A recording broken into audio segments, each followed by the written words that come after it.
તો નમસ્કાર ગુજરાત, સ્વાગત છે ફરી એકવાર આપનો આજના તાજા નવા હવામાન સમાચારની અંદર। ગુજરાત રાજ્ય પર જે સિસ્ટમની રાહ હતી, આખરે સિસ્ટમ હવે ગુજરાતની મહેમાન બનીને આવવા જઈ રહી છે, ત્યારે સાવચેત રહેજો। વરસાદનો નવો રાઉન્ડ શરૂ થવા જઈ રહ્યો છે। મલાલ પટેલની જે આગાહી હતી અનુસાર 7 તારીખ રાત્રિથી લઈને 8 તારીખની શરૂઆત સુધીમાં આવી શકે ગુજરાત રાજ્ય પર મહાકાય સિસ્ટમ। ત્યારે આવનારી કલાકો ગુજરાત રાજ્યના કયા કયા ભાગો માટે ખતરનાક રહી શકે, વરસાદ કેવો જોવા મળી રહ્યો છે, તારીખો સાથેની અપડેટ અમારી પાસે આવી ચૂકી છે, તમને જણાવીશું આજના આ વિડીયોની અંદર। તો મિત્રો, મુસીબતના વાદળો ઘેરાવાની શરૂઆત ગુજરાત રાજ્યની અંદર અને ભારતની અંદર થઈ ચૂકી છે, ત્યારે આવનારી કલાકોમાં આ સિસ્ટમને લઈને શું મોટી માહિતી છે, કઈ કઈ તારીખે અસર કરી શકે ગુજરાત રાજ્યની અંદર, અને બાકી નવી અપડેટ શું કહી રહી છે, નવી આગાહી શું કહી રહી છે, બધી જ માહિતી તમને જણાવીશું આજના આ ઉપયોગી અને કામના વિડીયોની અંદર। વિડીયો તમારા માટે જાણવો ખૂબ જરૂરી, કારણ કે વિડીયોની અંદર બધી જ માહિતી A to Z આપવામાં આવશે। એટલા માટે પહેલા તો આપણે લિસ્ટ પણ બનાવીશું કે આજના આ વિડીયોમાં આપણે કયા કયા મુદ્દાઓ વિશે વાત કરવાની છે કે જેનાથી તમને ખ્યાલ આવે। લિસ્ટ બનાવીએ એ પહેલા જો તમે અમારી આ ચેનલને સબસ્ક્રાઇબ નથી કરી તો દોસ્તો સબસ્ક્રાઇબ હાલ અત્યારે જ કરી નાખજો। એનાથી જ્યારે પણ હું હવામાનને લઈને કોઈ નવી અપડેટ આપીશ તમારા સુધી વહેલી તકે અને વહેલા સૌથી પહેલા મિત્રો મળી જશે અપડેટ। તો સૌથી પહેલા મિત્રો આપણે એક લિસ્ટ બનાવીએ કે આજના આ વિડીયોની અંદર આપણે મુખ્યત્વે કયા કયા મુદ્દાઓ વિશે ચર્ચા કરવાની છે, મુખ્યત્વે કયા કયા મુદ્દાઓ વિશે વાત કરવાની છે। તો ટોટલ મિત્રો જોઈએ તો આપણે આજના હવામાન સમાચારમાં તો પહેલા એ જાણવાનું છે કે 7 અને 8 તારીખે આવનારી જે સિસ્ટમ છે ગુજરાતમાં અત્યારે હાલ કેવી જોવા મળી રહેશે, કયા સમયે ગુજરાતમાં ત્રાટકી શકે અને કયા કયા ગામને અસર કરી શકે, એટલે કે વરસાદ વિશે અપડેટ હું તમને આપીશ બીજા નંબર ઉપર, અને એ પણ એક ગામના નામ સાથે, જેનાથી તમને ખ્યાલ આવે કે કયા કયા ગામમાં કેટલો વરસાદ પડી શકે આવનારી કલાકોની અંદર અને ટાઈમ સાથેની માહિતી। ત્રીજા નંબરે જાણીશું તો હવામાન વિભાગે કેટલાક નકશાઓ જાહેર કર્યા છે સેટેલાઇટ ઉપગ્રહના માધ્યમથી સિસ્ટમ દેખાડતા, અને એલર્ટને લઈને હવામાન વિભાગે કઈ કઈ તારીખે કયું એલર્ટ આપ્યું છે સમજીશું।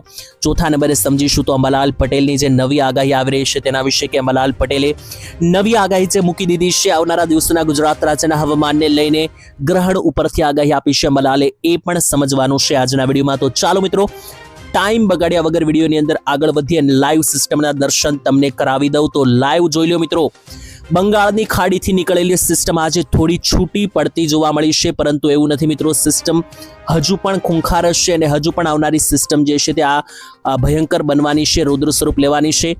એક મિત્રો પ્રોબ્લેમ એ આવી છે કે બંગાળની ખાડીમાં જે સિસ્ટમ હતી એ બીજી બાજુ રહેલું વાવાઝોડું એની તરફ ખેંચી રહ્યું છે, એટલે કે મિત્રો અહીંયા તમને જણાવી દઉં તો જોઈ લો, વચ્ચે જે છે તે આ ગુલાબી કલર છે એ આપણી બંગાળની ખાડી છે, આ બ્લેક કલરનું સર્કલ એ આપણું ગુજરાત છે, અને મિત્રો આ પીળા કલરનું સર્કલ એ આપણું વાવાઝોડું છે। તો થઈ અહીંયા એવું રહ્યું છે કે જેટલી પણ સિસ્ટમો છે એ બધી વાવાઝોડું પોતાની તરફ ખેંચી રહ્યું છે, એટલે ગુજરાત તરફ આવવાની જગ્યાએ સિસ્ટમ વાવાઝોડા તરફ આગળ વધી રહી છે, એટલા માટે થોડી સિસ્ટમો નબળી પડી છે હાલ।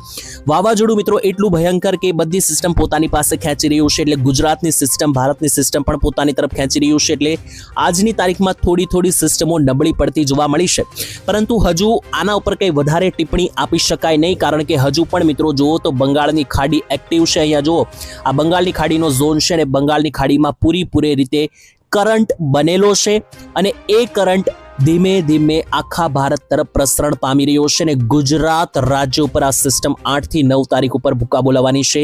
પહેલા મિત્રો તારીખ 7-8 હતી, અને હવે હું જાણી રહ્યો છું કે 9 તારીખ સુધી, કારણ કે 8 તારીખે તો મિત્રો ધીમી શરૂઆત થઈ શકે સિસ્ટમની, અને એ પછી 9, 10, 11 આ તારીખ ખૂબ જ ખતરનાક રહેશે, કારણ કે આ તારીખો દરમિયાન ગુજરાતમાં એક મોટા લેવલના વરસાદો જે છે તે પણ નોંધાતા તમને અહીંયા આગળ જોવા મળી શકે। બાકી સિસ્ટમ વિશે કંઈ વધારે કહેવાનું નથી। અંબાલાલ પટેલે જે આગાહી હતી એ જ અનુસાર સિસ્ટમ ચાલી રહી છે। અંબાલાલ પટેલ હવામાન નિષ્ણાંત, તેમણે કહ્યું હતું કે ગુજરાતની અંદર જે છે તે વરસાદનો નવો રાઉન્ડ શરૂ થશે 8 થી 15માં, અને એ વાત સાચી પડી રહેશે અંબાલાલની।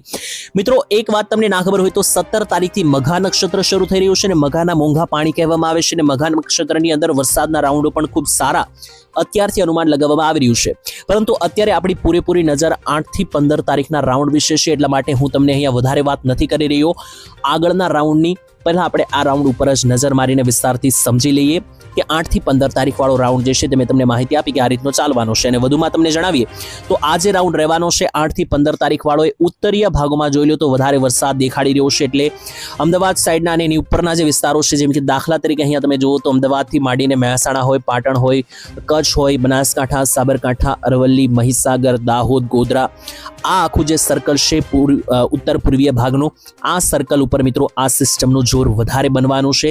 જ્યારે જે દક્ષિણ ગુજરાત છે, સૌરાષ્ટ્ર છે, આ ભાગોમાં મિત્રો આ સિસ્ટમનું જોર ઓછું રહેશે. એટલે મધ્યમ લેવલના જ વરસાદો જોવા મળી શકે.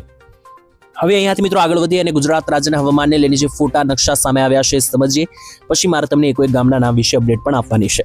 તો પહેલા મિત્રો જોઈ લો આ નકશો જે સામે આવી રહ્યો છે, તમે લાઈવ અહીંયા જોઈ રહ્યા છો. આ નકશાની અંદર અહીંયા તમે વિસ્તારથી સમજી શકો કે આ સિસ્ટમ ક્યાં છે. તો આ આઈએમડી તરફથી નકશો મૂકવામાં આવ્યો છે. એટલે ભારતનું હવામાન ખાતું છે, ઇન્ડિયન મેટ્રોલોજીકલ ડિપાર્ટમેન્ટ, એમના તરફથી અમદાવાદની વેબસાઇટ ઉપર મૂકવામાં આવ્યું છે. અને અહીંયા ગુજરાત જે છે તે ગુલાબી સર્કલમાં રહેલું છે. અને ભારતના નકશાની અંદર ગુજરાતની આસપાસ તમે જોશો તો તમને દેખાશે કે આ સફેદ કલરનો જે આખો આ ઘેરાવો છે, આ મિત્રો બધા જ સિસ્ટમના વાદળો છે કે જે એકદમ ગુજરાતની અંદર મિત્રો ઝૂમ કરીને દેખાડું તો જોઈ લો, એક બાજુ છે અહીંયા આપણું આ ગુજરાત અને ગુજરાતની અહીંયા બોર્ડર સુધી મિત્રો જે છે તે અહીંયા જો આ બોર્ડર સુધી મિત્રો આ વાદળો જે છે તે આવી રહ્યા છે. અને એને કારણે પછી આગામી કલાકોમાં જે છે તે ભારે વરસાદીય સિસ્ટમ અહીંયા આકાર લઈ શકે.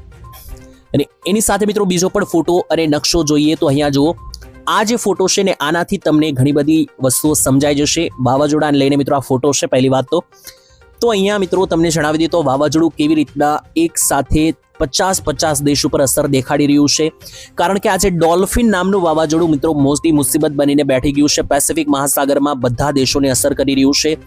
આ જે ડોલ્ફિન વાવાઝોડું છે એ મિત્રો તમને જણાવી દઈએ તો બંગાળની ખાડીથી અંદાજિત 5 થી 6000 કિલોમીટર દૂર છે.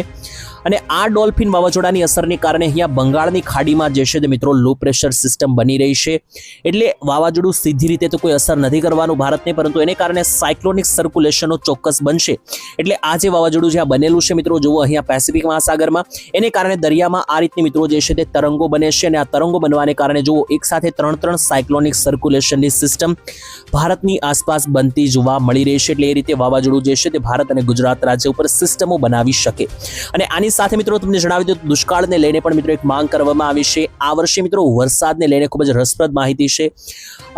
દુષ્કાળ વિશેની જે વાત છે મિત્રો એ હું તમને આગળ જણાવું, પરંતુ પહેલા આપણે આજના એક ગામના નામ વિશેની અપડેટ જોઈએ કે કયા ગામમાં કેટલો વરસાદ આજની તારીખમાં પડી શકે. એટલે કે 7 તારીખ શુક્રવાર બપોર પછીથી લઈને શનિવાર 8 તારીખની બપોર સુધી કયા ભાગોમાં કેટલો વરસાદ પડી શકે એની અપડેટ છે. એમાં જુઓ તો મિત્રો મોટા ભાગે જે દક્ષિણ ગુજરાતનો ભાગ છે ત્યાં વધારે ઘેરાવો છે સિસ્ટમનો. એટલે દક્ષિણીય ભાગમાં વધારે ભારે લેવલના ઝાપટા મિત્રો આવનારી કલાકોમાં પડવાના છે. જેમાં વિસ્તારો પણ મિત્રો અહીંયા તમે લાઈવ જ જોઈ શકો મિત્રો કે જેટલા પણ વિસ્તારો અહીંયા દક્ષિણીય ભાગોમાં છે, જેમ કે સુરત હોય, નવસારી, વલસાડ, આહવા, ડાંગ, વ્યારા, બારડોલી, સાપુતારા, આ આખા ભાગની અંદર મિત્રો તમને થોડા વધારે ભારે લેવલના ઝાપટા પણ પડતા જોવા મળી શકે. એની સાથે ઉપરના મિત્રો જે ભાગો છે, જેમ કે અહીંયા તમે જોઈ શકો ભરૂચ છે, જમણી બાજુ તરફ જુઓ તો ડેડિયાપાડા, તાપી, નર્મદાના વિસ્તારો છે. અહીંયા કોઈ એવા મોટા ખાસ વરસાદી સિસ્ટમ નથી, માત્ર વાદળો છે. એટલે અહીંયા ઝાપટા લેવલનો વરસાદ હળવો મધ્યમ પડી શકે. એની ઉપર જુઓ તો અહીંયા જે આ વડોદરા, જિલ્લોદ, વાઘોડિયા, બોડેલી, જંબુસર, છોટાઉદેપુરનો જે વિસ્તાર છે, આણંદ, પેટલાદ, આ આખા ભાગની અંદર થોડી વધારે મિત્રો જે છે તે વાદળની એક્ટિવિટી જોવા મળી રહી છે. જેથી આ ભાગોની અંદર થોડા મધ્યમથી ભારે લેવલના ઝાપટા પણ પડી શકે. એની સાથે જુઓ તો દાહોદ હોય, ગોધરા હોય, નડિયાદ હોય, ડાકોર, લુણાવાડા, બાલાસિનોર, આ ભાગોમાં પણ છૂટા છવાયા મધ્યમ લેવલના ભારે ઝાપટા પડવાની આગાહી છે. પરંતુ અમદાવાદ સાઈડના વિસ્તારોની અંદર વધારે ઘાતક લેવલની સિસ્ટમ છે. જેથી કરીને ધાંગધ્રા બોર્ડરથી લઈને પાટડીનો વિસ્તાર હોય, પછી કડી હોય, ગાંધીનગર હોય, અમદાવાદ હોય કે પછી અહીંયા વિરમગામ હોય, આ જે બધા આસપાસના વિસ્તારો છે ત્યાં મિત્રો આગળ સારા એવા ભારે લેવલના મિત્રો ઝાપટા પડવાની આગાહી છે. ઉત્તર ગુજરાતમાં જોઈ લો મહેસાણાથી માંડીને પાટણ, રાધનપુર, ઈડર, ખેડબ્રહ્મા, અરવલ્લી, મહીસાગર, આ બધા જિલ્લાઓ ઉપર પણ તમને થોડા ભારે લેવલના ઝાપટા પડતા આજની તારીખમાં જે છે મિત્રો અહીંયા તમને જોવા મળી શકે. કચ્છ બાજુ જુઓ તો કચ્છમાં કોઈ ખાસ વરસાદની આગાહી નથી. નલિયા બાજુ છૂટાછવાયા ઝાપટા પડી શકે. સૌરાષ્ટ્રમાં મોરબી અને સુરેન્દ્રનગર જિલ્લામાં ઝાપટા પડવાની આગાહી છે. બાકી જોઈએ તો સૌરાષ્ટ્રમાં દરિયાકાંઠે પણ સારો એવો વરસાદ જોવા મળી રહ્યો છે ઝાપટા સ્વરૂપે. જેમાં દરિયાકાંઠે જુઓ તો જામવાડા, તાલાળા, સાસણગીર, તેની સાથે તુલસીશ્યામ, વેરાવળ, ઉના, માંગરોળ, માધવપુર, કેશોદ, મેંદરડા, જુનાગઢ, વિસાવદર, આ જે વિસ્તારો છે ત્યાં છૂટાછવાયા ભારે વરસાદની આગાહી. પોરબંદર અને દ્વારકા આસપાસ પણ થોડા સારા લેવલના ઝાપટા પડી શકે. બાકી રાજકોટ, અમદાવાદ, રાજકોટ, બોટાદ, અમરેલી અહીંયા છૂટાછવાયા ઝાપટા જ રહેવાના છે. એટલે તમે સાંભળ્યું અહીંયા મેં જે કોઈ ગામના નામને આધારે માહિતી આપી એમાં મેં તમને એક ઉલ્લેખ કર્યો ઝાપટાનો. એવું એટલા માટે કારણ કે આજે વરસાદ છે માત્ર ઝાપટા સ્વરૂપે જ રહેવાના છે. એવો કોઈ મોટો રાઉન્ડ હજુ પણ આજની તારીખમાં તો જોવા નથી મળી રહ્યો. 8 તારીખ પછીની જે સિસ્ટમની વાત છે એ જ્યારે સિસ્ટમ આકાર લેશે અને પ્રોપર માહિતી સાથે જ્યારે સિસ્ટમ આકાર લઈને ગુજરાત તરફ આવશે ત્યારે હું તમને એના વિશે પ્રોપર વિડીયો બનાવીને આવનારા સમયમાં માહિતી આપીશ. પરંતુ અત્યારે તો ઝાપટા સિવાય વધારે કોઈ વરસાદ દેખાતો નથી. છેલ્લે મિત્રો એક ડિસ્ક્લેમર આપવા માંગે છે, વિડીયોમાં જે પણ વાત છે બધી વેધર મોડેલો, ડેટા અને આંકડાઓને આધારે છે, જેની કોઈ જવાબદારી અમે લેતા નથી અને આગાહી છે એટલા માટે આ માનવી કે ના માનવી એ કમ્પ્લીટલી તમારા ઉપર છે. અમે કોઈને ફોર્સ કરતા નથી. તો મિત્રો આજ માટે આટલું જ. ફરીથી કાલ મળીશું. ત્યાં સુધી રજા આપશો. ધન્યવાદ. જય માતાજી, જય દ્વારકાધીશ.